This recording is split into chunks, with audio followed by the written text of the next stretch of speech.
오늘을 사랑하는 묵상 시간입니다. 오늘 본문 말씀 요한복음 4장 10절입니다. 예수께서 대답하여 이르시되 내가 만일 하나님의 선물과 또 내게 물을 좀 달라 하는 이가 누구인 줄 알았더라면 내가 그에게 구하였을 것이요 그가 생수를 내게 주었으리라. 자, 오늘 본문 속에서도 보면 계속해서 이 수냄 여인과 예수님과의 대화를 보게 됩니다. 근데 사실 그 대화는요, 기쁨의 대화가 아니라 아슬아슬한 대화가 보여지게 됩니다. 예수님은 이 여인을 향해서 손을 내밀지만 이 여인은 그 손이 자기를 귀찮게 하는 것인 줄 알고 계속해서 거부하는 마음을 가지고 있습니다. 그때 예수님은 이 여인으로 하여금 예수님에 대하여 관심을 가지도록 도전을 주시는 말씀을 주십니다. 그것이 오늘 본문의 말씀이죠. 사실 예수님은 갑자기 물을 달라고 하는 입장에서 180도 변한 모습입니다. 그래서 내가 만약 하나님의 선물이 무엇이고 내게 물을 달라고 하는 자가 누구인지 알았더라면 내가 나에게 물을 달라고 했을 것이라는 도전을 주시죠. 여기서 예수님은 자신을 단순히 피곤해서 물을 달라고 하는 여행객이 아니라 하나님의 선물을 가지고 온 자로 변신하신 것입니다. 그리고 이 여자의 모든 관심을 자신의 과거에서 지금 자기 앞에 있는 분이 누구인지 거기에 집중하도록 하셨죠. 즉, 한 사마리아 여자 앞에 낯선 유대인이 서 있는데 이 사람은 이 여인에게 물을 달라고 하지만 실제로는 하나님의 선물을 가지고 온 자라 말씀한 겁니다. 그리고 내가 누구인지 알았더라면 나에게 달라고 하였을 것이라 말씀하죠. 그러니까 당연히 이 여자의 관심은 하나님의 선물이 무엇이며 자기 앞에 있는 이 유대인의 정체가 무엇인지에 쏠리게 되는 것입니다.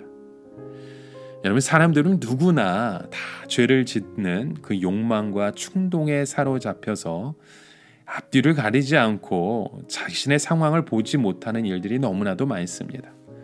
그리고 죄를 짓고 난 후에는 완전히 이런 죄의 올무에 사로잡혀서 혹시라도 이 죄가 자기를 완전히 파멸시키지 않을까, 더 비참한 상태에 던져버리지 않을까 벌벌 떨면서 다른 것은 일체 생각하지 못하게 만듭니다. 이런 죄에 빠진 사람들을 죄로부터 건져내려면 이 죄보다 더 강하고 죄보다 더 좋은 것이 주어져야 합니다. 그런데 이 세상에 죄보다 더 강하고 죄보다 더 좋은 것은 어디에도 없습니다. 오직 하나님의 선물, 바로 그 예수님의 사랑밖에 없다는 거죠. 이 세상에서 죄인들을 죄에서 건져낼 수 있는 것은 하나님의 사랑밖에 없습니다. 예수님은 이 여자의 관심을 자기의 죄와 죄를 지을 수밖에 없도록 만드는 환경에서 이제는 하나님의 선물과 자기 앞에 서 있는 예수님에게 돌리도록 만드신 것입니다. 도대체 나 같은 죄 많은 여자에게 하나님이 주실 선물이 도대체 무엇일까? 하나님이 선물을 주시는 것은 고사하고, 아니 나 같은 죄인을 알고나 계실까? 알고 계시는 것은 고사하고 당장 나를 심판하지 않으실까 하는 그 생각 속에서 예수님은 그 여인을 구해 주신 것입니다. 이제는 더 많은 죄악 속에 빠지지 않도록 더 많은 죄악 속에 그 여인을 포기하지 않으시고 하나님의 손길로 구원하신 것이죠. 예수님은 이 여자에게 하나님이 주실 선물이 시시한 것이 아니고 어떤 굉장히 좋은 우물인 것처럼 말씀하셨습니다. 그래서 오늘 본문에 이렇게 말씀하시죠. 내가 그에게 구하였을 것이요 그가 생수를 내게 주었으리라. 지금도 이 팔레스타인 땅에 보면 우물을 가진 자가 부자라고 합니다. 우물이 없으면 농사도 지을 수 없고 목축도 할 수 없는 것이죠. 지금 수가성 사람들이 잘 살고 있었던 것은 2000년 된 야곱의 우물이 있었기 때문입니다. 그런데 이 여인은 품행이 좋지 못해서 동네에서 따돌림을 당하는 바람에 늘 이 우물에서 물을 걷기는 하지만 어려움을 당하고 있었던 것입니다. 그런데 누군지 모르지만 어떤 분이 하나님의 선물로 나만의 우물을 하나 주실 것처럼 말씀하고 있는 것이죠. 그런데 그 우물은 그냥 우물이 아니라 생수라는 겁니다.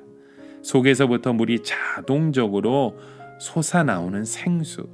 이 생수는 물을 길르러 우물 속에 들어가거나 박을 사용할 필요가 없는 24시간 자동적으로 솟아나오는 샘물이라는 것이죠.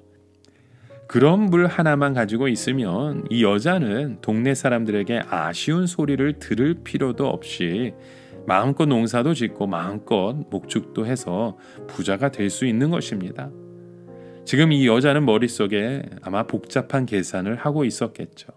이런 엄청난 우물 하나를 나에게 주린다고 하신다면 전쟁을 해서 빼앗든지 아니면 거금을 주어 사야 될 것 같은데 도대체 내 앞에 물을 달라는 그 사람은 도대체 누구인가? 그래서 드디어 이 여자는 예수님께 물어봅니다. 그 말씀이 11절과 12절의 말씀이죠. 이 여자가 아는 최고의 우물은 바로 야곱의 우물밖에 없었습니다. 그러나 이 여인은 이 야곱의 우물을 쓰는데 많은 어려움을 겪고 있었죠. 동네 사람들이 자기를 상대해 주지 않았기 때문에. 그렇다고 해서 다른 우물로 갈 수도 없는 상황이었습니다. 그런데 지금 눈앞에 있는 예수님께서 그것보다 더 좋은 우물을 주신다는 거죠. 그래서 묻는 것입니다. 과연 당신이 야곱보다 더 훌륭합니까? 즉 당신이 야곱보다 더 우물을 더 잘 찾고 당신이 야곱보다 더 부자이며 당신은 야곱보다 더 능력 있는 사람이냐라는 뜻이죠.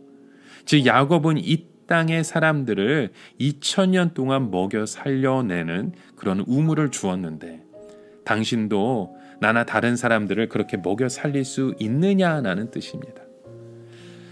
만약에 여러분 예수님께서 오늘 우리에게 금을 주시고 금은 보화를 다 주시겠다고 말씀하신다면 여러분 그 말씀을 온전히 믿겠습니까?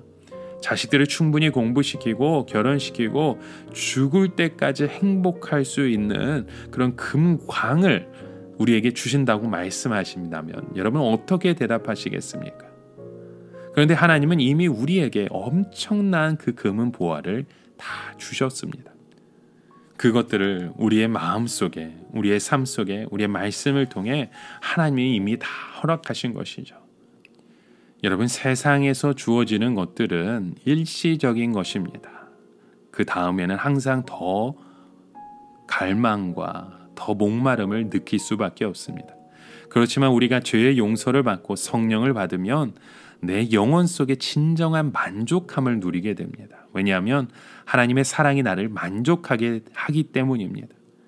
하나님의 은혜가 내 영혼을 보배롭게 만들기 때문입니다. 내 영혼의 가치가 수천억, 수천만 불짜리로 변하게 되니까 더 이상 다른 것들은 필요하지 않게 되는 겁니다. 그래서 우리는 하나님 앞에 주의 은혜가 나에게 족합니다라는 고백을 할 수 있는 겁니다. 여러분 예수를 믿을 때 그런 인생의 고백이 달라지고 인생의 가치관이 달라지게 되는 줄 믿습니다. 오늘도 그런 믿음의 고백을 가지고 주님 앞에 나아가는 저와 여러분 되시길 주님의 이름으로 간절히 축원합니다. 함께 기도합니다. 하나님, 우리가 예수 그리스도를 온전히 바라보고 또 예수 그리스도를 통해 우리에게 새로운 인생을 주시고 새로운 삶의 기회를 주신 것처럼 끊임없이 우리의 삶 가운데 그 은혜와 사랑과 축복을 누릴 수 있는 믿음의 통로로, 믿음의 자녀로 우리를 인도하여 주시옵소서. 예수님의 이름으로 기도드립니다. 아멘.